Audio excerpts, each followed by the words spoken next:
Gentlemen, may I have your attention, please? The show starts 3, 2, 1, go. Assalamualaikum warahmatullahi wabarakatuh. Perkenalkan, nama saya Anissa Nur Fitri, NIM 19231003 dari Prodi Pendidikan Ilmu Pengetahuan Alam, jurusan Ilmu Pengetahuan Alam, Fakultas Matematika dan Ilmu Pengetahuan Alam, Universitas Negeri Padang. Yang terhormat Ibu Monika Primasari MPD, selaku dosen pengampu mata kuliah Kajian dan Pengembangan Kurikulum. Baiklah, di sini saya akan mempresentasikan tentang rencana pelaksanaan pembelajaran untuk memenuhi tugas dari mata kuliah Kajian dan Pengembangan Kurikulum. Susunan rencana pelaksanaan pembelajaran yang pertama yaitu alokasi waktu. Alokasi waktu terbagi menjadi dua. Yang pertama alokasi waktu per KD, yang kedua alokasi waktu per materi. Alokasi waktu per KD, di mana alokasi waktu per KD ini pembelajaran dan penilaian topik, klasifikasi materi dan perubahannya memerlukan waktu. Yang pertama, 15 jam pelajaran atau 5 kali tatap muka.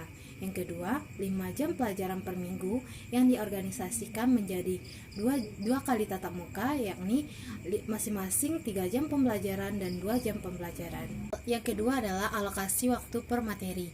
Alokasi waktu per materi pada pertemuan pertama dengan materi karakteristik materi, unsur, senyawa, dan campuran dengan 3 jam pembelajaran.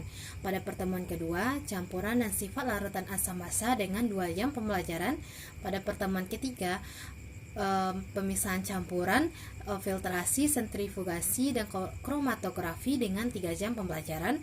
Pada pertemuan keempat, pemisahan campuran, destilasi, dan sublimasi dengan 2 jam pembelajaran. Pada pertemuan kelima, sifat fisika dan sifat kimia serta perubahan fisika dan perubahan kimia dengan 3 jam pembelajaran. Dan pada pertemuan keenam adalah ulangan harian. Baiklah, selanjutnya membahas tentang kompetensi dasar.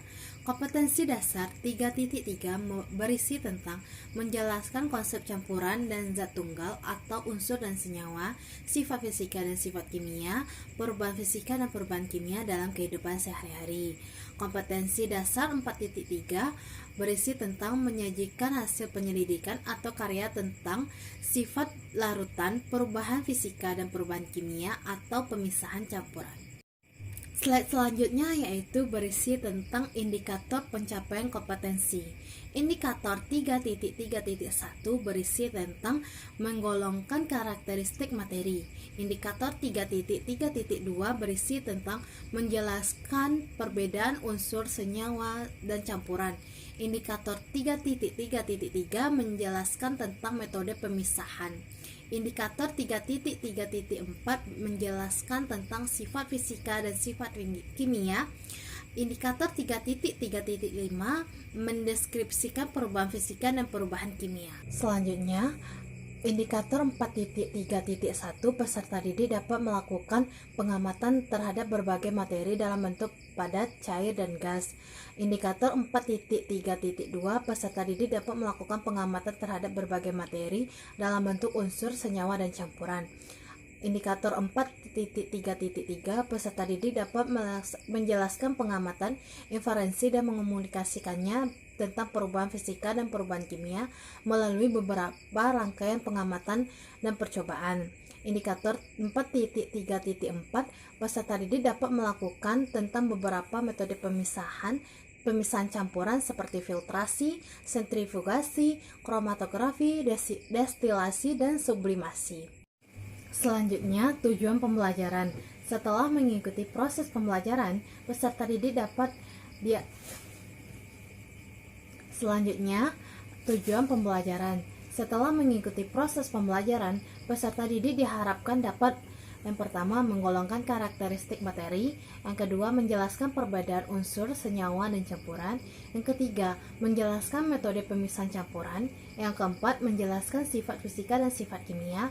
Yang kelima, mendeskripsikan perubahan fisika dan perubahan kimia. Yang keenam, melakukan pengamatan terhadap berbagai materi dalam bentuk padat, cair, dan gas. Yang ketujuh, melakukan pengamatan terhadap berbagai materi dalam bentuk unsur, senyawa, dan campuran. Yang kedelapan, menjelaskan pengamatan dan mengomunikasikannya tentang perubahan fisika dan perubahan kimia melalui beberapa rangkaian pengamatan dan percobaan. Yang kesembilan, melakukan beberapa metode pemisahan campuran seperti filtrasi, sentrifugasi, kromatografi, destilasi, dan sublimasi. Selanjutnya, materi pembelajaran. Materi pembelajaran yang pertama adalah karakteristik materi, yang kedua unsur, senyawa, dan campuran, yang ketiga pemisahan campuran, yang keempat sifat fisika dan sifat kimia, yang kelima adalah perubahan fisika dan perubahan kimia. Slide selanjutnya adalah metode pembelajaran. Metode pembelajaran ada 3 macam. Yang pertama, pendekatan menggunakan scientific learning. Yang kedua, metode menggunakan metode diskusi, ceramah, penugasan, dan eksperimen. Yang ketiga, model menggunakan discover learning atau pembelajaran penemuan. Selanjutnya, media pembelajaran. Media pembelajaran ada 2. Yang pertama, media menggunakan media worksheet atau lembar kerja siswa. Yang kedua, lembar penilaian. Yang ketiga, laboratorium IPA sekolah. Yang keempat, perpustakaan sekolah. Yang kedua, selanjutnya alat dan bahan yang digunakan dalam proses pembelajaran. Yang pertama, penggaris, spidol, papan tulis. Yang kedua, laptop dan infokus. Yang ketiga, slide presentasi atau PPT. Selanjutnya, kita akan membahas materi per pertemuan. Pertemuan pertama, materinya yaitu karakteristik materi, unsur, senyawa, dan campuran. Materi adalah segala sesuatu yang memiliki massa dan volume. Berdasarkan sifat kimianya, materi dibagi menjadi beberapa golongan atau lebih dikenal sebagai klasifikasi materi, yaitu yang pertama adalah unsur. Unsur adalah zat yang tidak dapat diuraikan lagi menjadi zat lain yang lebih sederhana. Contoh dari unsur adalah emas, aluminium, besi, tembaga, dan lain-lain. Berdasarkan sifat fisika dan sifat kimianya, unsur dibedakan menjadi 3 golongan, yaitu unsur logam, unsur non-logam atau bukan logam, dan unsur metaloid atau unsur semi-logam. Yang kedua adalah senyawa. Senyawa adalah zat tunggal yang dapat diuraikan menjadi 2 buah unsur atau lebih secara kimia. Contoh senyawa adalah H2O, NaCl, CH3COH. Senyawa terbagi menjadi 3, yaitu senyawa asam, basa, dan garam. Senyawa asam adalah senyawa yang memiliki tingkat keasaman di bawah 7 atau kurang dari 7. Senyawa asam dapat mengubah kertas lakmus biru menjadi merah. Selanjutnya yaitu senyawa basa. Senyawa basa adalah senyawa yang memiliki tingkat keasaman di atas 7. Senyawa basa dapat mengubah kertas lakmus merah menjadi biru. Senyawa basa dapat kita jumpai dalam kehidupan sehari-hari seperti sabun mandi, deterjen, pasta gigi, pemutih, dan lain sebagainya. Selanjutnya adalah garam. Garam adalah senyawa yang dibentuk dari reaksi antara larutan asam dan basa. Garam berwujud padatan kristal yang diperoleh dari penguapan air laut, berasal dari larutan garam yang bercampur dengan air laut dan mineral lainnya yang terdapat di dalam air laut. Yang terakhir adalah campuran. Campuran adalah gabungan dari 2 zat atau lebih yang hasil penggabungannya masih mempunyai sifat yang sama dengan zat aslinya. Misalnya, campuran antara air dan gula menghasilkan cairan yang berasa manis. Ciri-ciri campuran yaitu yang pertama, proses pemisahan dilakukan secara fisik. Yang kedua, proporsi dapat berubah. Yang ketiga tidak menghasilkan zat baru. Yang keempat, zat penyusun dapat dilihat. Yang kelima, sifat campuran sama dengan pembentuk. Slide selanjutnya membahas materi pertemuan kedua, yaitu campuran dan sifat larutan asam dan basa. Yang pertama adalah campuran. Campuran memiliki beberapa sifat, yaitu memiliki 2 atau lebih dari jenis zat. Yang kedua, selalu memiliki sifat asli dari zat penyusunnya. Yang ketiga, tidak dapat dijalankan kembali menggunakan proses yang biasa. Yang keempat, dapat dipecah lagi dengan proses fisik. Campuran terdiri dari beberapa jenis, yaitu campuran homogen dan campuran heterogen. Campuran homogen adalah campuran antara 2 zat atau lebih yang partikel penyusunnya tidak dapat dibedakan lagi. Campuran ini sering disebut dengan larutan. Contoh campuran homogen adalah campuran air dengan gula atau campuran air dengan garam. Yang kedua adalah campuran heterogen. Campuran heterogen adalah campuran antara dua zat atau lebih yang partikel penyusunnya masih dapat dilihat atau dapat dibedakan. Contoh campuran heterogen adalah campuran air dengan pasir, campuran air dengan minyak, campuran air dengan pasta gigi, dan masih banyak yang lainnya. Selanjutnya, B. Sifat larutan asam dan basa. Yang pertama adalah larutan asam. Larutan asam memiliki beberapa sifat. Yang pertama, memiliki rasa masam tapi tidak boleh dicicipi secara langsung. Yang kedua, dapat mengubah kertas lakmus biru menjadi merah, dapat menghantarkan arus listrik. Yang keempat, jika dilarutkan dalam air akan melepaskan ion hidrogen atau H+.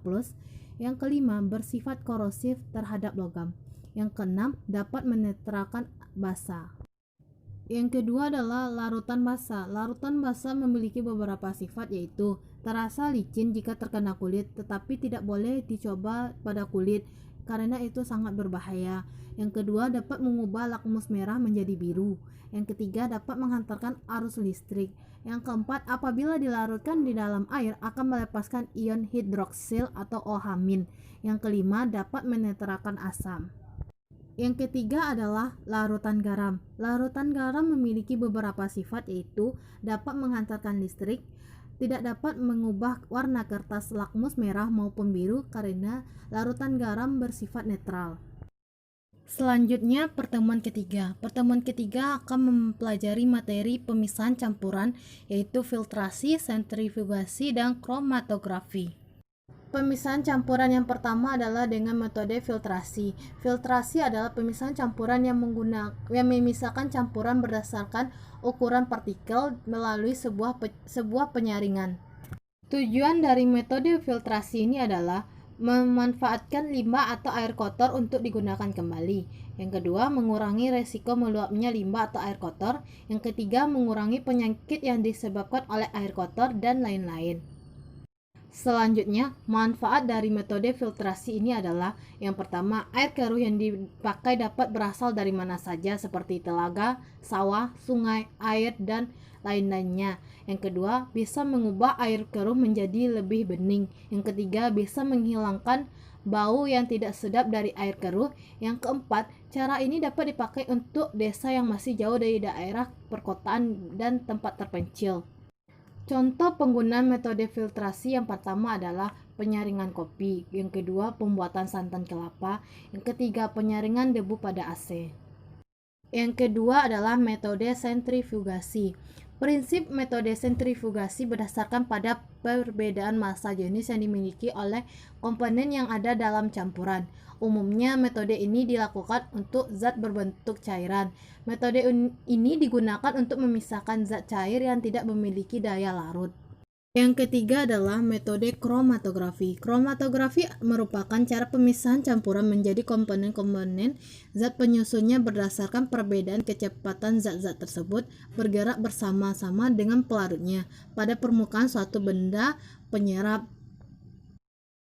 Slide selanjutnya yaitu pertemuan keempat. Pada pertemuan keempat kita akan mempelajari materi tentang pemisahan campuran, destilasi, dan sublimasi.